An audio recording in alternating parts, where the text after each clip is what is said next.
Good evening. Welcome to this class of analytical chemistry, where we are discussing about the chemical equilibrium. And why we are talking about this chemical equilibrium, because two things of that particular equilibrium, that means its properties and concept, will be utilizing in future for the particular type of analysis. So, we have the equilibria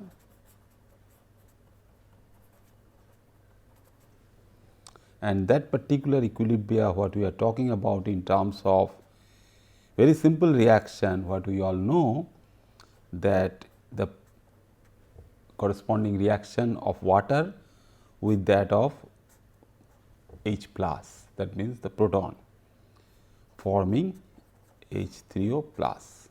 So, any other type of solvent where you can have the lone pair of electrons on oxygen atom of this H2O molecule, that means water molecule. So, this is a particular thing, that means H plus, that means one single electron is also not there.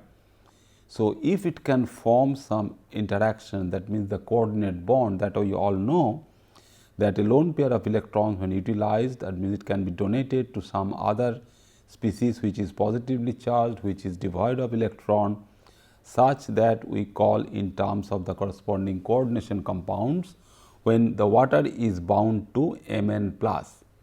Similarly, this H plus can also bound to this water molecule, giving rise to H3O plus. So, there are several consequences of all these things, that means when we form this H3O, how this particular species is forming, and this we all know that this particular proton where the source is, that means the acids, and we are talking about the different acids, and we exposed yourself that in one particular case we have the corresponding strong acid case and in another case the weak acid case. The how these two things, that means they are basically why this we are talking, this is because this H plus, these acids, that means strong acid or weak acid, can provide these protons as they are good proton donors.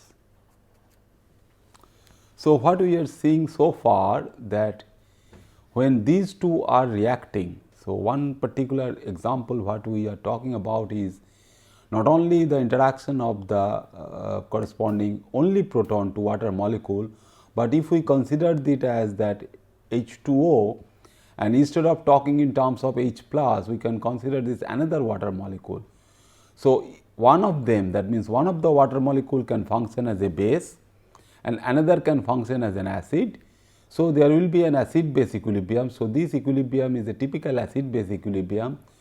So, the water molecule what we are considering as acid can donate the electron. So, sorry, the proton. So, the donation of that particular proton is coming from this water molecule and is going from this to this base. So, this base will be now H3O plus, and it will the base remaining from the acid 2 is the HO minus. So, what we discussed in the previous class, that this is the corresponding conjugate base. So, H2 will giving you the corresponding conjugate base, which is hydroxide ions. Similarly, this base what we are considering is accepting the proton, giving you the corresponding conjugate acid as H3O plus. Similarly, two molecules of methanol can also behave in a similar fashion, and one of the methanol molecule can be a proton donor and other can be the proton acceptor. So, by definition one of them can be considered as an acid and other can be considered as a base. So, these things we have discussed so far, that amphiprotic protons or the autophotolysis or self ionization can take place on water as well as the water like methanol molecule. So, these two things, that means if we can have other proton donors, so how good the proton donor is and how weak or strong the proton donor is.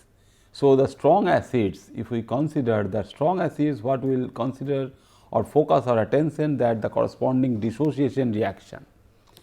So, if we have a corresponding acid as HA, and when we go for talking or realizing the corresponding chemical equilibrium in terms of the corresponding HA dissolved in aqueous medium, whether you will have a type of dissociation like H plus A minus, that we will try to see, and how far this equilibrium is going from left to right or from right to left. That means, what percentage of HA is getting dissociated between H plus and A minus.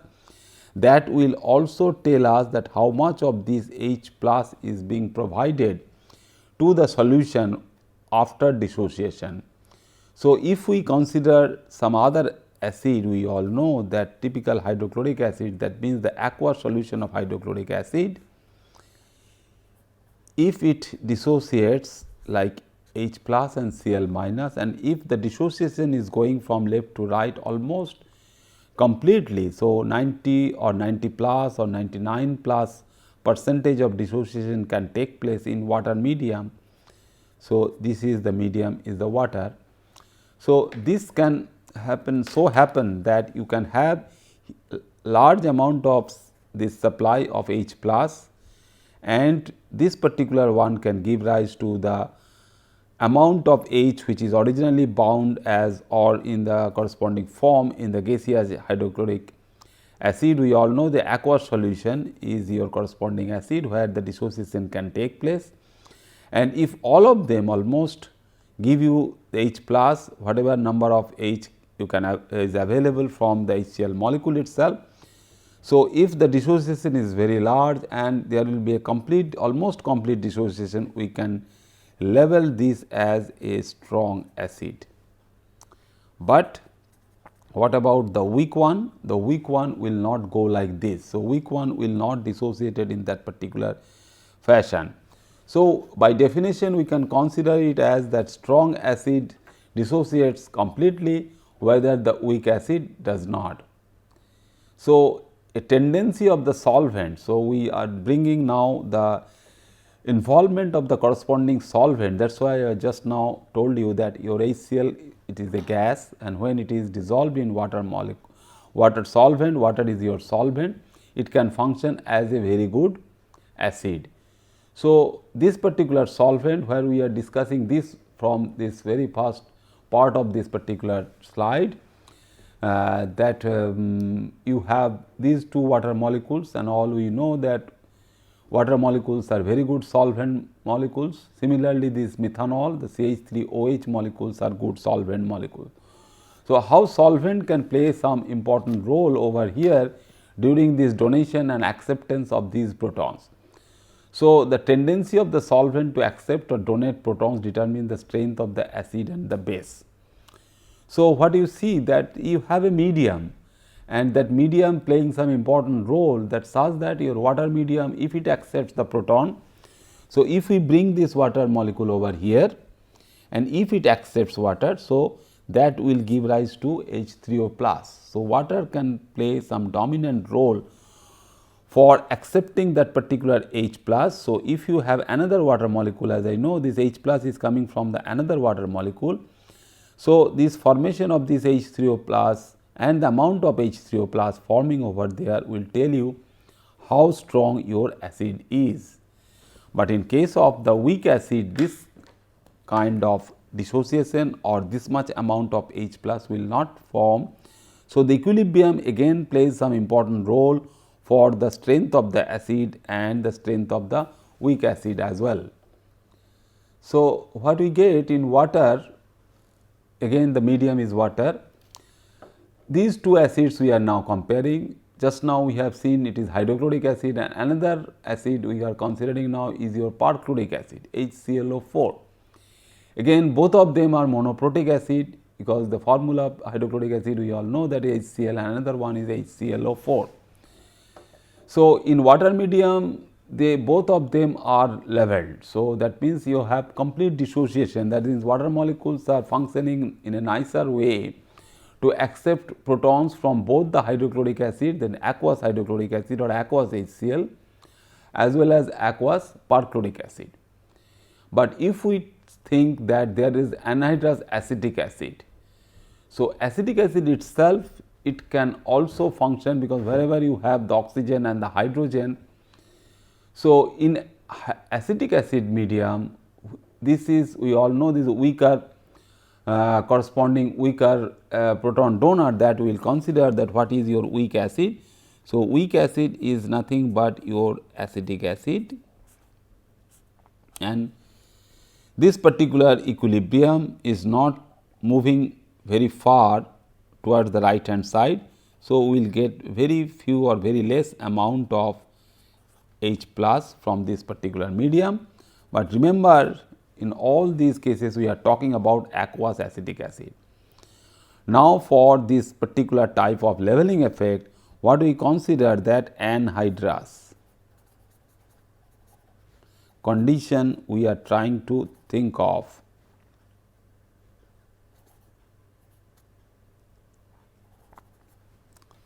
So, what about in case of the corresponding anhydrous condition?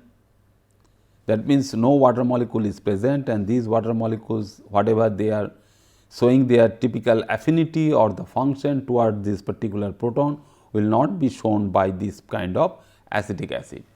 So, in anhydrous acetic acid, which is a weaker proton acceptor, none of them, that means the perchloric acid as well as hydrochloric acid, will not dissociate completely. That means we are tampering, we are just interfering the corresponding acidity or the strength of the corresponding acids, that means the perchloric acid and hydrochloric acid. So, if they do not dissociate nicely, or whatever amount of dissociation we find for water as the solvent, we cannot consider these two acids as the strong acid in anhydrous acetic acid medium. So, this is a very important area of thinking and an important area of knowledge. So, where we consider something, that means all these reaction conditions, the equilibrium and all other things can change also when we go for anything which can be tagged as non-aqueous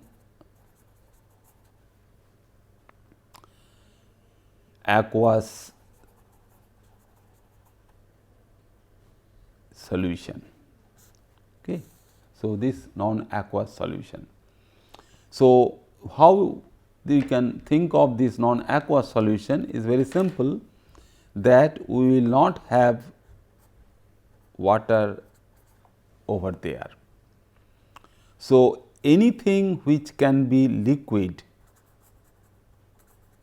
that means if we have liquid carbon dioxide, liquid sulfur dioxide and other things which can function, we all know that which can function as a solvent. Similarly, this anhydrous acetic acid, can be considered as another non-aqueous solution, where we try to get or try to involve the corresponding equilibrium, that means the chemical equilibrium, what is happening and how it can function for these two acids, one is HCl and another is HClO4. Okay. So, these are the things, that means how solvent can play some important role as the basis for this dissociation reaction. Okay. So, whatever reaction we are thinking of and we are talking about all these things.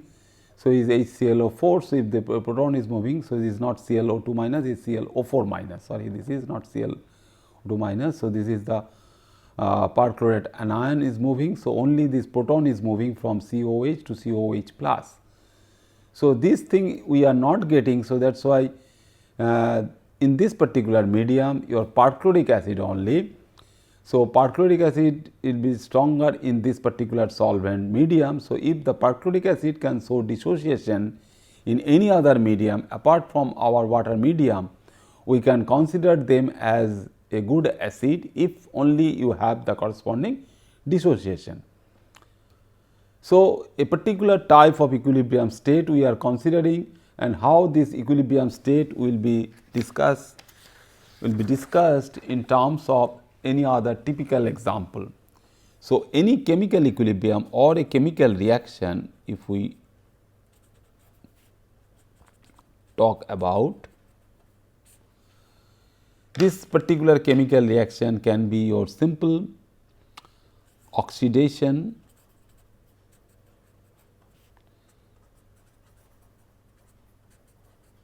reduction reaction. So, we will just simply see one of the example where we can have the corresponding oxidation reduction reaction, where the oxidation states of the species will change from one particular oxidation state to the other particular oxidation state. So, we will come back once again for the equilibrium which is happening between the corresponding acids and bases, and so many things we can calculate out, so many things we can understand from the typical acid base reaction. But if we think of considering another equilibrium where a redox reaction is taking place and where we can have the electron transfer reaction. So, we can have the electron transfer reaction. So, here we have taken one particular example, that means H3AsO4, sorry, this is AS is smaller, H is smaller S. So, is the arsenate ion. So, AsO4 3 minus, that means H3AsO4, which is reacting with iodide ion. So, this iodide ion reaction with iodide ion in acidic medium can take place through the formation of a corresponding this is in the +5 oxidation state and this is in the +3 oxidation state, that means arsenic center. So, the arsenic center is getting reduced.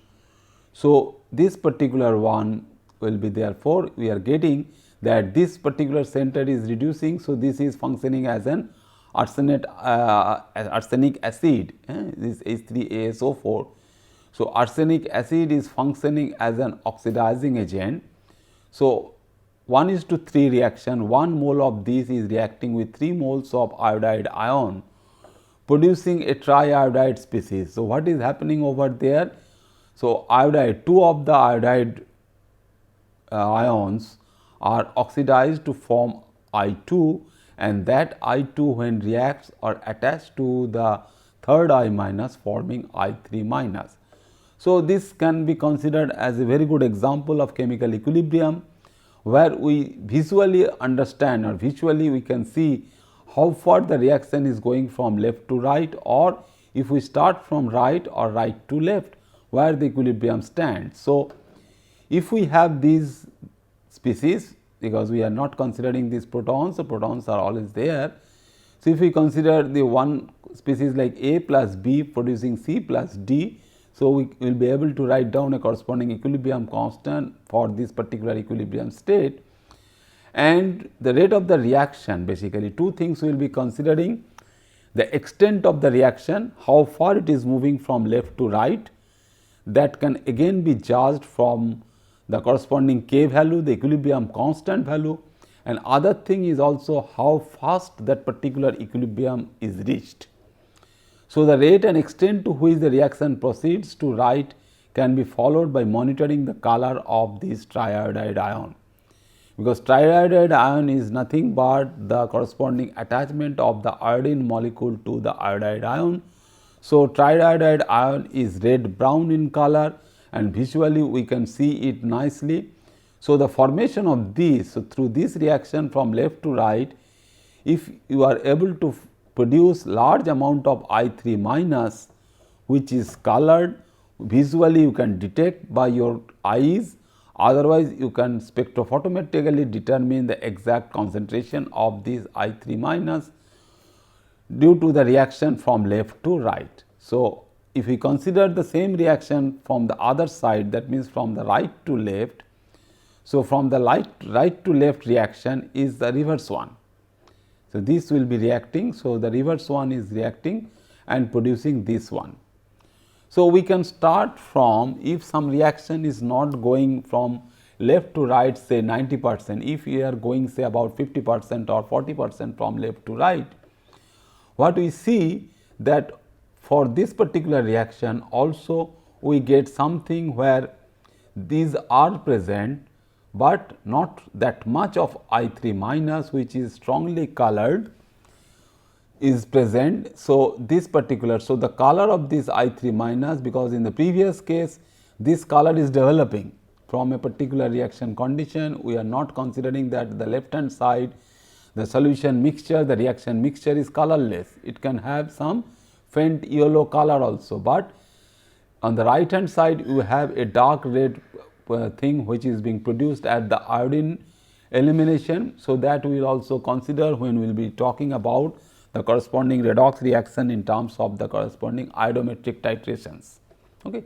So, is a well known and well established analytical procedure where we consider the corresponding iodometric reaction where iodides are oxidized to produce iodine. Simple copper 2 plus in the solution in acidic medium can produce iodine, and that iodine which is formed in the reaction medium can be titrated by a solution or a standard solution of sodium thiosulfate. So, that we will find in some of our future class, that how we can utilize this particular chemical equilibrium for iodometric titration. So, this particular thing, so if we have two species on the left, that means A and B, and on the right you have C and D.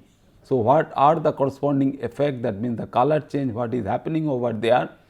So, that is why all the analytical chemistry thing, that means whatever we get, so that particular thing is dependent on the corresponding color formation or the disappearance of the color. So, solution of same color intensity, that is same I3 minus concentration, can be achieved by starting from right hand side as well. So, if we go from left to right or from right to left, at equilibrium we will be having the same solution, the same colored solution when the equilibrium has been reached. Okay. So, let us see how this thing can happen. So, this is the thing, that means the typical example from those color reactions from the beaker. So, what we find, that is a very interesting thing, that how you get this. So, these are the thing, these three beakers for the first type of reaction, and the other reaction is for the other three. So, if you either you go from left to right or from right to left. So, this is the corresponding material what we are getting, that means the triiodide formation over there, and that is the thing, that this triiodide is reacting with that of our corresponding arsenic acid, one of the arsenious acid, and forming this final product like this. And in other case, see the iodide things are not there, but some of the colored thing is that when we reach the corresponding equilibrium step, we basically get all the species what is present, that we have seen that in your solution you have this particular species, that means H3ASO3, I3 minus, H3ASO4 and 3I minus.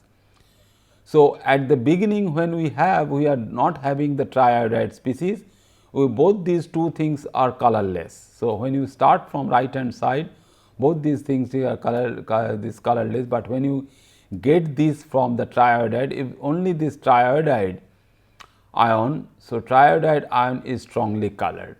So, other things what is happening. So, at the equilibrium when we reached from any of these sides, from left to right or right to left, both combination of solutions thus produce the same final solution, that means the final equilibrium state. So, this particular equilibrium state what we are reaching from this side or the other equilibrium state from the right hand side, we are getting same solution. So, when the equilibrium is reached, we should be very much careful in knowing that particular thing, that how this particular final condition we are achieving. So, final position of the equilibrium where we are, suppose we are going from left to right, so a 30% of the reaction or a 40% reaction or a 50% of the reaction, A plus B, 50% of A and 50% of B is reacting to give you 50% of C and 50% of D. So, is independent of the root of the equilibrium state, that means which direction and which way it is going is independent of that particular route, but we are reaching these two final solutions somehow. So, we were going from one particular way. So, the equilibrium for this particular reaction is achieved, and we get all these things in a possible way such that we can apply the principle of Latellier's. The Latellier's principle is telling us that, talking in terms of the corresponding position of the equilibrium, and the position of the equilibrium can shift in a particular direction to relieve any stress on the system. As we all know that if we change the particular parameter, that means temperature, what we see that a particular temperature or pressure, if one of the products of the reaction are gas, that means the pressure is relieved from there and the temperature is dependent on your exothermic reaction or endothermic reaction, the equilibrium can be achieved from one side to the other side. Suppose the metal ion is reacting with some anion or the ligand, one color reaction can take place. So, if that particular reaction is endothermic, if we cool down the solution, so more and more of this thing will be forming. So, this principle, all you know that the total concentration of the reactant and products will be dependent on the mass action effect. So, this particular mass action effect therefore, is controlling that particular equilibrium, which is a dynamic process. So, if we change the temperature and pressure, only thing that we can just change the position of that particular equilibrium, that how much product is forming. So, temperature and pressure is basically we control for a particular type of reaction. Suppose your ammonia we are forming from reaction of nitrogen and hydrogen. We all know that that particular reaction is taking place at a very high temperature and pressure. But if we can consider at a very high temperature only and pressure is the atmospheric pressure, but still some amount of ammonia definitely will be formed, but which is not very high, the concentration of the ammonia formation is not very high. So, that is why the Haber process, which should be in the industrial process and which is also economically viable, is used for the production of the ammonia, where both these two parameters, that means the temperature and pressure is applied, such that your most of these hydrogen and nitrogen can be converted to your ammonia solution. So, now we can think or we can talk about the corresponding equilibrium constant. So, if we can have a particular reaction, how we can consider about or how we can talk about the corresponding Ka value. This we will be considering as the equilibrium constant, and which is therefore can have for any simple reaction that we can have more than one equilibrium. Suppose we can have H plus and A minus forming H A, and similarly H plus is reacting with a simple base forming H B plus. So, these two, that means this H plus and these H plus are common, but we can have two different equilibria, where one is the corresponding conjugate anion, that means it can be your conjugate base, it can be your acetate ion from acetic acid, or it can be a simple base like ammonia, trimethylamine or triethylamine. But so, you have a base and you have a conjugate acid of a particular acid, which can function as a base. So, these two common species can have, and we can have a simultaneous equilibrium or a competitive equilibria. Competitive equilibria. So, that we will consider in terms of the corresponding Ka values. So, for a very basic or a very standard reaction of this AA plus BB producing CC and DD, where K is the equilibrium constant and sometimes K is written as Ka, A stands for the corresponding acid. And if we consider these, the concentration of C times the number of moles, concentration of D times the number of moles D, and in the A for the case of this A also. And for B also is powered by the corresponding moles, we get the K. So, at equilibrium, just now what we have seen, the corresponding reactions of triiodide, iodide, arsenic acid and the corresponding arsenous acid. So, we get these all four species are present together, but how far this particular reaction will be intense depending upon the concentration of I minus, I3 minus, that will be dictated by the K value, which will tell you that how far the equilibrium can go. So, concentrations of pure solids and liquids are taken as unity, because pure solids and pure liquids will not interfere over there, and for more accurate purposes activities of the species should be used. So, that will give rise to the corresponding K value, and that we will see in our next class, that how we can propose and how we can establish a particular equilibrium value for the simple acid base reactions. Okay. Thank you very much.